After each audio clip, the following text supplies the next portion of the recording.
Feliz tarde el día lunes, ¿verdad? 5 de octubre.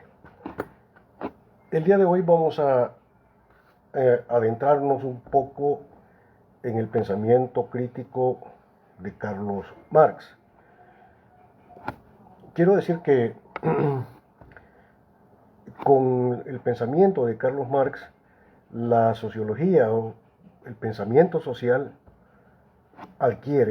logra el estatuto de ciencia. Ya no se va a tratar de un enfoque sociológico digamos ideológico como defensa teórica del orden establecido, sino más bien todo lo contrario. El marxismo es básicamente dos cosas: es ciencia de la historia o ciencia de la praxis y teoría de la revolución. Ahora bien, como nosotros estamos en el departamento de ciencias económicas, yo voy a enfatizar un poco más, por la misma naturaleza pues de las asignaturas, de las carreras de contaduría y administración, voy a enfatizar más en el aporte del pensamiento económico o de la economía crítica de Marx, ¿verdad? Por la misma naturaleza del departamento de ciencias económicas, y voy a enfatizar en los abordajes de la crítica económica que hace Marx a la lógica del capital. Por ahí es donde vamos a empezar, pero no quiero empezar sino diciéndoles que vamos a enfrentar este segundo examen parcial, y este segundo examen parcial va a iniciar cuando terminemos de examinar el pensamiento de Marx, lo cual va a ocurrir dentro de 3 clases, siendo esta la primera. Es decir, dentro de 3 clases va a venir el segundo examen parcial, bajo la misma metodología. ¿Sí? Metodológicamente hablando, todo igual. Vas a tener más o menos 24 horas para poder responder las preguntas. Pero quiero decirle que siempre metodológicamente, yendo de lo simple a lo complejo, el nivel de exigencia, ¿verdad?, de mi parte hacia ustedes y también hacia mí mismo como catedrático va a ser mayor. Yo necesito, sobre todo, y le dejo muy claro que en el tratamiento del pensamiento de Marx tenemos que ser muy responsables, muy dedicados. Hay que, hay que memorizarse las categorías fundamentales de análisis.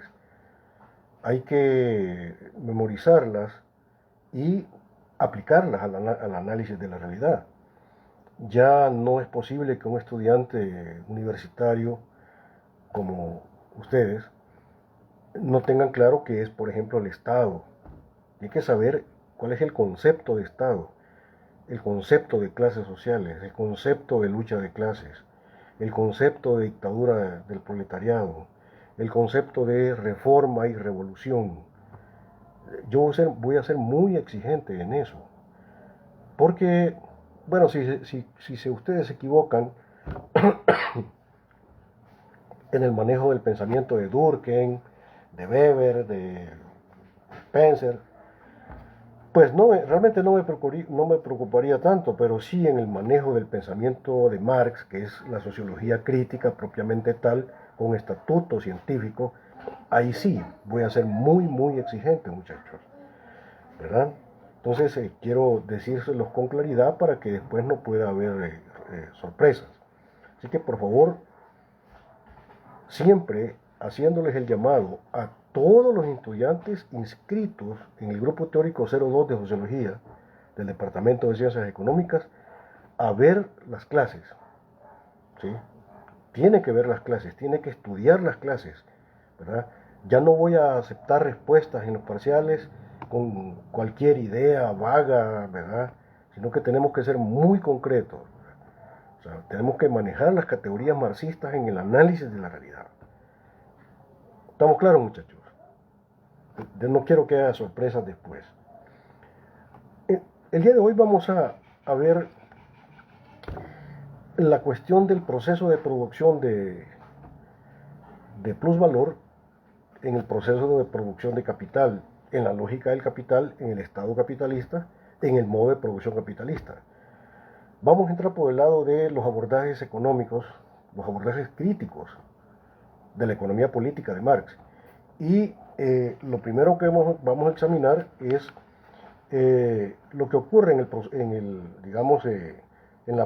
ese proceso, en el capitalismo, en ese proceso de producción de plusvalía. Ajá. Y quiero empezar esta reflexión haciendo una aseveración. La aseveración es esta, la tesis es esta.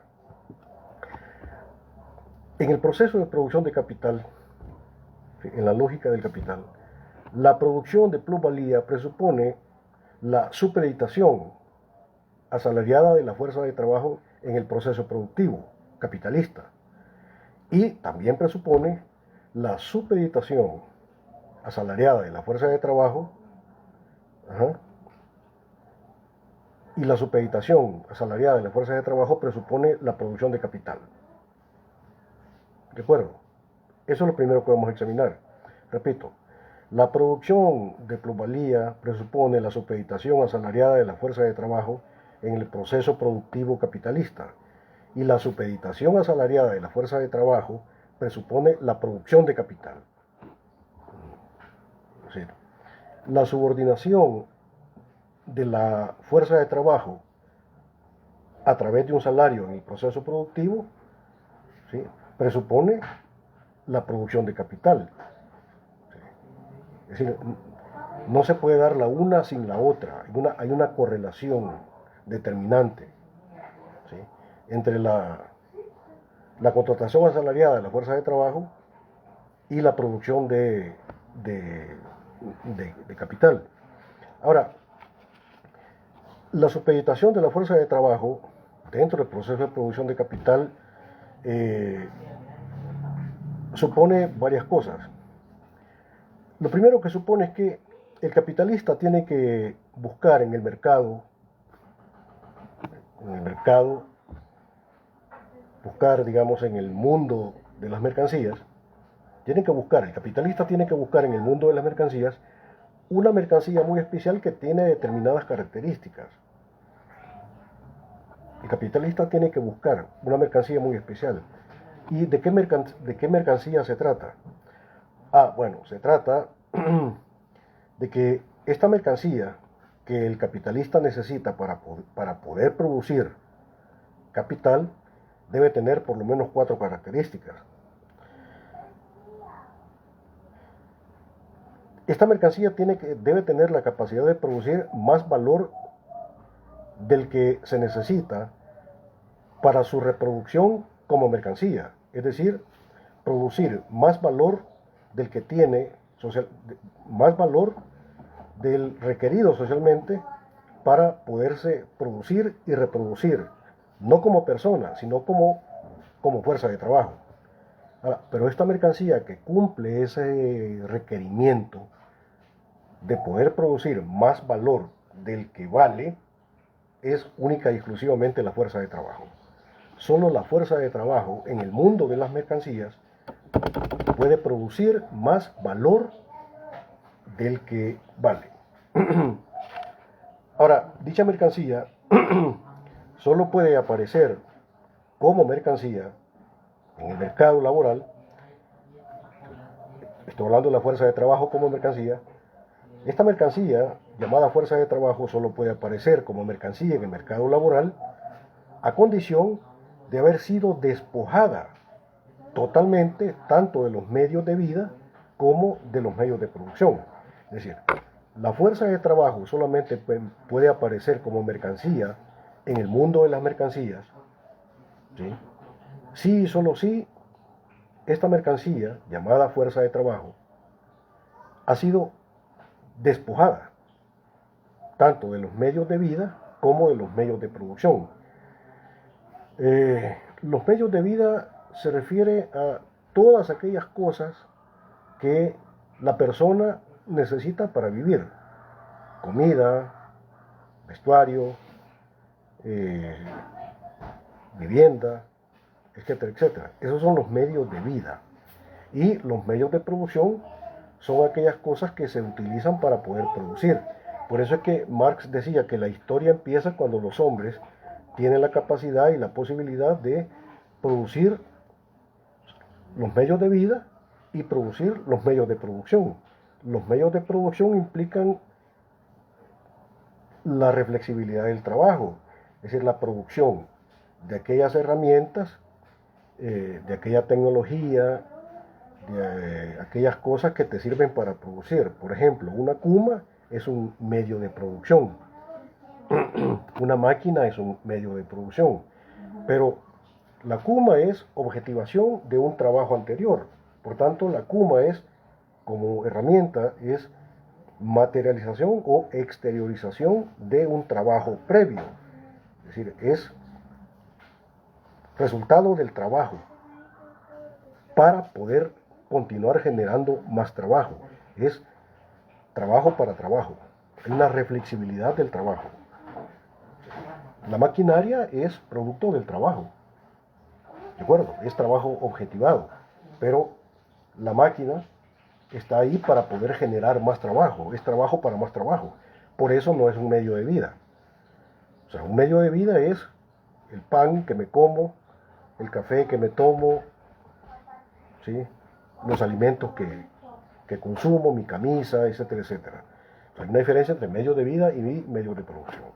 Entonces, la fuerza de trabajo me aparece como fuerza de trabajo, es decir, como una mercancía, la cual será contratada o no por el burgués para llevarla al proceso productivo, a condición de que esa mercancía, esa persona, esa fuerza de trabajo, no tenga, así haya sido despojada, que no tiene ni medios de producción ni medios de vida. Y al no tener ni medios de producción ni medios de vida, no le queda más remedio, ¿verdad?, que vender lo único que sí posee. O sea, no poseyendo ni medios de producción ni medios de vida, lo único que sí posee es su capacidad de producción, su fuerza de trabajo. Entonces, la persona, ¿sí?, vende su fuerza de trabajo en el mercado laboral y vende su fuerza de trabajo por un salario. Ya vamos a ver la cuestión del salario. Pero significa de que para que aparezca en el mercado esa mercancía muy especial llamada fuerza de trabajo que se vende y por tanto es mercancía, ¿sí?, tiene que haber un proceso histórico de despojo.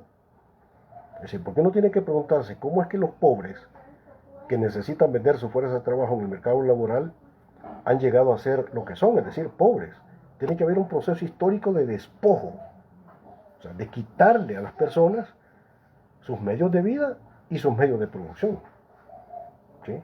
Tiene que haber habido un proceso de despojo anterior. Ahora, pero en el modo de producción capitalista, en la lógica del capital, en el sistema capitalista, en el Estado capitalista, la fuerza de trabajo debe haber sido liberada, entre comillas, liberada de poseer medios de producción y de medios de vida. Y este proceso de despojo puede haber sido un proceso de naturaleza legal o de naturaleza violenta. Es el caso, por ejemplo, de un procedimiento legal es cuando alguien saca un crédito, una familia pobre, ¿verdad?, saca un pequeño crédito, o un campesino saca un crédito para sembrar su pequeña parcela, y entonces va al banco y el banco le pide, digamos, un respaldo, y entonces le dice el campesino que lo único que tiene es su parcela. Ah, ¿cómo no? Pues le vamos a aceptar la parcela, ¿verdad? Aquí va a quedar la parcela como respaldo. Viene el campesino, toma el dinero que el banco le da, hay malas lluvias, o llueve poco o no llueve, o llueve demasiado, pierde la cosecha y por tanto el banco al final se queda con su parcela. Eso es un proceso legal de despojo, porque en el proceso el pobre se hizo más pobre. Hay otros procesos también, pero de manera violenta, como por ejemplo cuando los españoles vinieron a conquistar, ¿verdad?, y a despojar a toda la población en la América Latina, por forma violenta. por el ejercicio desnudo de la violencia. Entonces, ese proceso de liberalización de la fuerza de trabajo puede ser por la vía legal o bien por la vía violenta. Ahora bien, pero eh, pasa que esta fuerza de trabajo, en el modo de producción capitalista, despojada de medios de producción y de medios de vida, se ve obligada pues a vender su fuerza de trabajo en el mercado laboral. Pero en las relaciones sociales de producción, que nos vamos a referir a las relaciones sociales de producción en el capitalismo, esta fuerza de trabajo nos aparece como un sujeto libre, como un sujeto libre. No solo es libre en el sentido de que está liberado hipócritamente, porque esa es la visión burguesa, la fuerza de trabajo está liberada de poseer medios de producción y liberada de poseer medios de vida. Y es libre en el sentido burgués de vender su fuerza de trabajo por un salario o no vender su fuerza de trabajo por un salario. Él es libre de buscar trabajo o de no buscar trabajo. Es libre. Pero perfectamente se sabe de que si no, la fuerza de trabajo no va y no vende su fuerza de trabajo como mercancía en el mercado laboral, la fuerza de trabajo se muere de hambre. Y por tanto, él es libre de morirse de hambre en el sentido de no ir a trabajar y de no vender su fuerza de trabajo. Y a este sistema de libertades es a lo que los burgueses le llaman exactamente eso, el sistema de libertades dentro de la lógica del capital. Porque la fuerza de trabajo es libre. Libre de ir a trabajar o de no trabajar, pero si no trabaja se muere de hambre y por tanto es libre hasta de morirse de hambre. A eso le llaman ellos sistema de libertad. Y a ellos les gusta mucho hablar de la libertad, pero a la libertad que se refieren es exactamente a esta libertad. Ahora, pero en las relaciones sociales de producción, la fuerza de trabajo como mercancía nos aparece como una fuerza de trabajo libre, libre en ese sentido. Pregunta de parcial, muchachos. ¿En qué consiste el sistema de libertades burgueses? ¿O en qué consiste el sistema de libertades en el proceso de producción capitalista? Pregunta de parcial, ya se los aviso. Ahora bien, todo esto se da al interior de determinadas relaciones sociales de producción, relaciones sociales de producción muy específicas y determinadas. Y estas relaciones sociales de producción están, digamos, establecidas, están sancionadas, están, digamos, defendidas, sistematizadas desde el Estado, desde las relaciones de poder del Estado, sí, del Estado capitalista. En el sentido de que es el Estado capitalista el que, ¿verdad?, establece él, así se hacen las cosas y él así se deben hacer las cosas. El Estado capitalista. Pero por favor, compañero estudiante, recuerde usted cuál es la esencia del Estado. Y por supuesto la esencia del Estado capitalista. ¿Qué es el Estado? Ahí es donde hay que memorizar los conceptos. Yo en un parcial no voy a aceptar ideas vagas de lo que es el Estado. Ya se lo estoy diciendo. El Estado capitalista es la organización social del poder de la clase capitalista para imponer sus intereses a la clase trabajadora o bien al conjunto de la sociedad. Esa es la esencia de lo que es el Estado capitalista. Por tanto, es ese Estado capitalista que tiene esa esencia y es ese Estado capitalista cuya función general, la función general del Estado capitalista, no es velar por el interés del pueblo o realizar la democracia. No, la función general del Estado capitalista es garantizar la reproducción ampliada del sistema. Sí, ¿de cuál sistema? Del sistema capitalista. Está ahí para garantizar la reproducción del sistema. Ese es su trabajo. Es decir, entonces es ese Estado,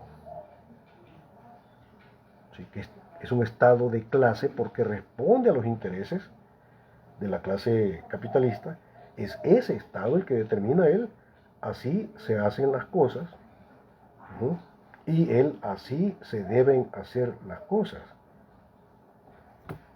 Entonces es desde el Estado capitalista, cuya naturaleza y cuya función acabo de mencionar recientemente, es el que establece las relaciones sociales de producción, establece con fuerza legal cómo es que se debe organizar la producción. Así se hacen las cosas en el proceso productivo capitalista. Sí, es el Estado el que lo establece. Y vaya, muchachos, ustedes que están estudiando contaduría pública y administración de empresas, ¿sí?, ¿sí?, van a tener que someterse, al así se hacen las cosas y al sí se deben hacer las cosas, porque miren, les va a tocar que estudiar un montón de códigos, un montón de leyes, un montón de reglamentos, ¿sí?, referidos a la organización, referidos a la administración, referidos al ejercicio de la contabilidad.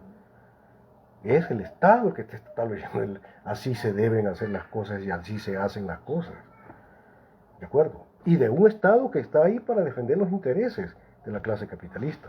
De tal manera que cada código, cada reglamento, cada ley, desde la Constitución como norma general, norma primaria, hasta el más humilde reglamento secundario, establece él, así se deben hacer las cosas y así se hacen las cosas, sí, con el propósito de garantizar la reproducción ampliada del sistema, con el propósito de normar el proceso productivo y de darle una finalidad, un telos. Esto es muy importante de considerar. El proceso productivo capitalista normado desde el Estado, ¿sí?, amparado desde el Estado, ¿sí?, sancionado desde el Estado, elevado a la categoría de ley desde el Estado. Recuerden ustedes qué es el derecho. El derecho no son más que los intereses de la clase dominante elevados a la categoría de ley. Señores abogados, buenas tardes. Ese es el derecho. Son los intereses de la clase dominante elevados a la categoría de ley. Y entonces, cuando tú ejerces el derecho, en el fondo lo que estás haciendo es defender los intereses de la clase dominante. A menos de que desarrolles un ejercicio crítico como profesional de la ciencia jurídica. Entonces, es desde el Estado que se establece cuál es el telos o la finalidad del proceso productivo.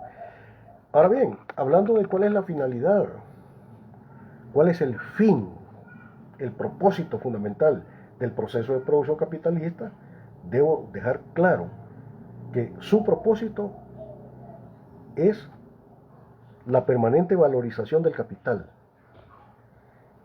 Y la permanente valorización del capital se da por la permanente producción de valor de cambio. Ya voy a explicar qué son los valores de cambio. Toda mercancía tiene un valor de uso y un valor de cambio. El valor de uso de una mercancía es porque dicha mercancía tiene la capacidad, tiene la posibilidad de satisfacer necesidades humanas. Sí. Y el valor de cambio lo da la posibilidad que tiene la mercancía de ser intercambiable por otras mercancías. La esencia del valor, la esencia del valor de cambio de una mercancía es el tiempo socialmente necesario para producir dicha mercancía. Ese es el valor, la esencia del valor de una mercancía, es el tiempo socialmente necesario para producir dicha mercancía. Ahora bien, el propósito de la producción capitalista no es la producción de valores de uso. No es la producción de valores de uso porque su propósito no es la de satisfacer las necesidades sociales. La producción capitalista no tiene como propósito fundamental la satisfacción de las necesidades reales de la población. Es así. En la producción capitalista, la satisfacción de las necesidades sociales no es un fin, sino que es un medio para los procesos de valorización de capital. Los procesos de valorización de capital. Los burgueses cuando producen no están pensando en producir cosas que la gente necesita para vivir, realmente. El burgués cuando pone un negocio lo que está pensando es la valorización de su capital.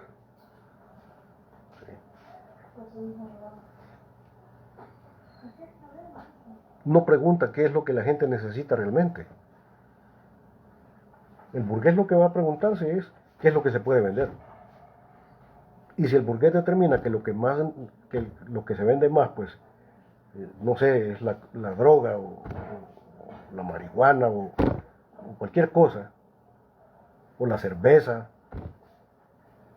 o los cigarros, pues entonces produce más cerveza y produce más cigarros y produce más coca que frijoles, que comida, que vivienda, porque su propósito no es la producción de valores de uso, sino la producción de valores de cambio. Ahora, ese es el propósito fundamental del proceso de producción capitalista. Su propósito, ya lo repito hasta la saciedad, no es satisfacer las necesidades reales de la población, sino su propósito es la valorización permanente del capital. ¿De acuerdo? No le interesa responder a las necesidades reales de la población. Bueno, entonces, por favor, noten estos elementos de autocontradictoriedad del proceso de producción de capital, ¿verdad? En donde el burgués considera que producir para satisfacer las necesidades de la población no es un fin, sino que es un medio. Porque solo va a producir mercancías para satisfacer necesidades reales de la población si eso le permite lograr su propósito. ¿Y cuál es su propósito? La acumulación de capital. Ahora, las relaciones sociales de producción capitalista implican los siguientes 6 elementos. Sí. Las relaciones sociales de producción capitalista solo pueden ser posibles a partir de la existencia, a partir de, digamos, de la realización de 6 elementos fundamentales. Primero, las relaciones sociales de producción capitalista presuponen, ¿sí?, la existencia de la propiedad privada capitalista de los medios de producción. Tiene que haber propiedad privada en los medios de producción para que pueda haber relaciones sociales de producción capitalista. Segundo, las relaciones sociales de producción capitalista suponen, en segundo lugar, la institucionalización del mercado como forma específica de la distribución. Mercado. 2 cosas. 1. El mercado no es un lugar, como nosotros decimos, vamos a ir al mercado, dice uno. No, el mercado no es un lugar, el mercado es una relación social. El mercado son todas las operaciones de compra y venta, venta-compra. No es un lugar, es una relación social. No es un lugar. Son todas las relaciones de compra-venta, venta-compra. Eso es el mercado. Segundo, debo recordarles, compañeros estudiantes, que cuando hablamos de la actividad económica, nosotros entendemos que la actividad económica tiene tres dimensiones articuladas. La una presupone la otra y viceversa. Son tres dimensiones articuladas. La práctica económica presupone producción, ¿sí?, distribución y consumo. Ahora, la institucionalización del mercado como forma específica de distribución está relacionada con el nivel de la distribución del proceso de producción capitalista. La forma, digamos, en donde las mercancías producidas de manera privada en los negocios del burgués adquieren su carácter social o se convierten en cosas sociales, es exactamente en el momento de la distribución a través del mercado. Pero la distribución a través del mercado presupone la propiedad privada y presupone otro elemento muy importante de las 6 precondiciones para la existencia de las relaciones sociales de producción, es la existencia del dinero. Es decir, las operaciones de compra-venta, venta-compra se hacen a través del dinero. Entonces, para que haya mercado se necesita que haya dinero. Y el dinero tiene por lo menos 3 funciones. El dinero aparece como expresión monetaria del valor de las mercancías. Si las mercancías expresan su valor monetario en dinero, la primera función del dinero es ser expresión monetaria del valor. ¿Del valor de qué? Del valor de las mercancías. Y por supuesto del valor de la fuerza de trabajo, porque la fuerza de trabajo también es una mercancía. Esa es la primera función del dinero. La segunda función del dinero es ser equivalente general. O sea, equivalente general porque tener dinero equivale a tener todas las mercancías posibles a través de la compra del dinero que vos posees. Es decir, si vos tenés dinero, tenés zapatos, ropa, comida, vivienda, puedes acceder al inmenso arsenal de mercancías producidas en la lógica del capital. Por eso el dinero es equivalente general. Y tercero, el dinero es medio de pago. Son 3 funciones del dinero. Entonces, las relaciones sociales de producción capitalista presuponen primero la propiedad privada, ¿sí?, segundo, la institucionalización del mercado como forma específica de distribución, ¿sí? Vos accedés a las mercancías producidas a través del mercado por la vía del dinero. Si no tenés dinero, no tenés acceso a las mercancías.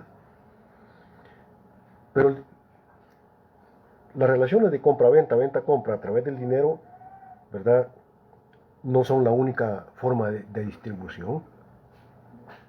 Hay diferentes formas de distribución. Por ejemplo, una forma de distribución es el cambalache. ¿Qué pasaba en la comunidad primitiva? En la comunidad, digamos, del comunismo primitivo. ¿Había producción de bienes? Sí, había producción de bienes. ¿Sí? Comida, vestuario, había producción de bienes. Pero esos bienes no eran mercancía. Mercancía es producto del trabajo humano destinado a la venta. En la comunidad primitiva había producción de bienes. ¿Y había distribución? Sí, había distribución. ¿Sí? Y la distribución se establecía a través o bien a través del cambalache, del trueque, o bien a través del reparto. El reparto, ¿verdad?, se reparte la producción, digamos, lograda a través del reparto. Esa es una forma de distribución. O sea, lo que quiero decir es que el mercado capitalista que funciona a través del dinero no es la única forma de distribución. ¿Sí? hay otras formas de distribución. Entonces, ya hablamos del dinero. La cuarta precondición para que pueda haber relaciones sociales de producción capitalista, la cuarta precondición es que en esas relaciones sociales de producción tiene que haber clases. Hay clases sociales y hay lucha de clases. El concepto de clases, queridos estudiantes, es un concepto que usted tiene que tener bien afianzado. Sí, muy bien afianzado. ¿Qué son las clases sociales? Las clases sociales son grandes grupos de personas que se diferencian entre sí primero, por el lugar que ocupan en un proceso productivo determinado. Segundo, por la manera como participan en la organización social del trabajo. Tercero, por el modo como acceden a la riqueza social producida. Cuarto, por la cuantía a través de la cual acceden, o por la cuantía de acceso a esa riqueza social producida. Así tiene que ponerme. Las clases sociales son grandes grupos de personas que se diferencian entre sí ¿sí? Y tener claro que también hay lucha de clases, porque los intereses de la clase dominante son antagónicos con los intereses de la clase dominada. Los intereses de la clase burguesa son antagónicos con los intereses de la clase trabajadora o la clase obrera. Antagónicos significa que no hay manera de conciliar agua y aceite, no hay puntos medios. No hay puntos medios. Es una lucha a muerte, ¿no? Es una lucha totalmente antagónica. Eso hay que saberlo. Entonces, hay clases y lucha de clases. Estamos hablando de una sociedad donde hay clases sociales, como la sociedad salvadoreña actual. Es una sociedad clasista, en donde el Estado responde a los intereses de la clase dominante.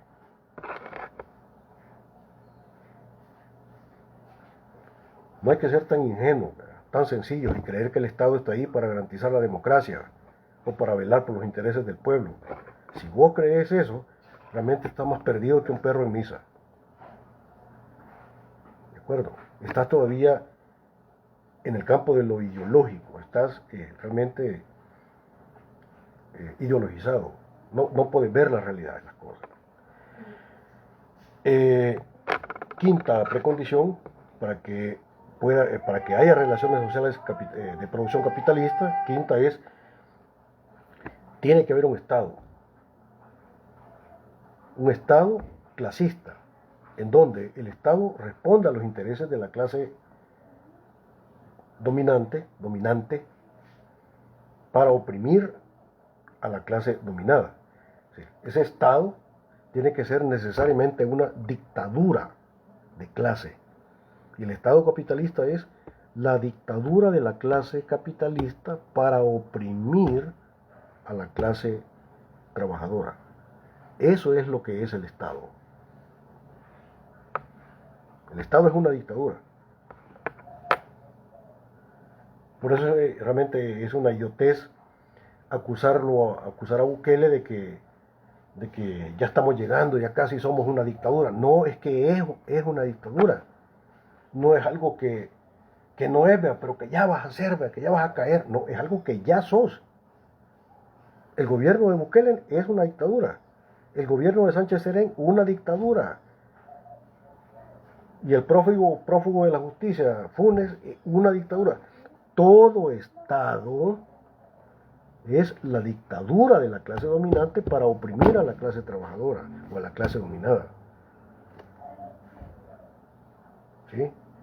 Entonces, cuando vos acusás a Bukele de que ya casi cae en una situación de dictatorial, no, estás perdido, es que ya es un dictador. No puede no serlo. ¿Entendés? No puede no serlo, ya es. Y no puede no serlo. Entonces tiene que haber un Estado como dictadura de la clase dominante, y en este caso de la clase capitalista. Y por último, sexta precondición, es que esas relaciones sociales de producción capitalista presuponen como condición de existencia la subordinación de la fuerza de trabajo asalariada, ¿verdad? La subordinación de la fuerza de trabajo, ¿sí?, asalariada en el proceso productivo capitalista.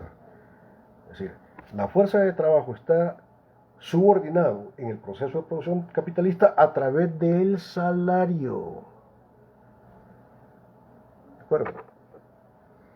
Esas son las 6 precondiciones para que puedan haber relaciones sociales de producción capitalista. Pregunto de parcial, señor. Pregunta de parcial. Explique cuáles son las precondiciones para que pueda haber o que puedan darse relaciones sociales de producción capitalista. ¿Cuáles son las 6 precondiciones? Se las acabo de mencionar. Por favor, memoricen todo esto. No quiero respuestas aguadas, respuestas así, no. Memoricen los conceptos y respóndame en forma así, recia. Si se te olvidó Durkheim, no te preocupes.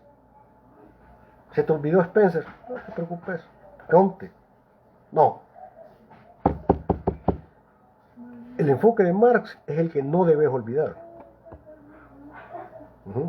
Porque de ahí depende el carácter crítico de tu análisis de los fenómenos sociales. ¿De acuerdo? Pasen muy feliz tarde el día lunes. Por favor, a estudiar, a tener esa disciplina de estudio, a profundizar en el pensamiento crítico marxista, porque realmente es el único pensamiento a través del cual la sociología puede alcanzar el estatuto de ciencia. Esto es delicado, esto es grave, señores. Lo que estoy diciendo es que ninguna persona, bueno, ningún profesor, ningún estudiante que se las pique de revolucionario, pero que no conoce el marxismo, es paja. No es revolucionario. No puede serlo. Un revolucionario que no conoce el marxismo, que no estudia el marxismo y lo lleva a la práctica, y en esto estoy de acuerdo, hay que llevarlo a la práctica, no puede ser revolucionario, es paja. Alguien que quiera ser revolucionario, que desea ser, tiene que estudiar el marxismo. ¿De acuerdo? Ningún profesor que quiera picárselas de revolucionario, pero si no conoce a Marx, no estudia el pensamiento crítico, no, es casaca, no es lo que dice que es. Y si no lo lleva a la práctica también, hay que llevarlo a la praxis. Imagínese usted un profesor que le diga a usted que es revolucionario, preguntar, mire usted a qué organización pertenece, a qué sindicato pertenece usted, y en qué luchas está usted involucrado. Ah, no, es que fíjese que yo no, yo, entonces, hay que ver. Feliz tarde, señores, compañeros, compañeras, estudiemos. Después de 3 sesiones de clase de estudio del pensamiento de Marx, viene el segundo examen parcial. Prepárense desde ahora.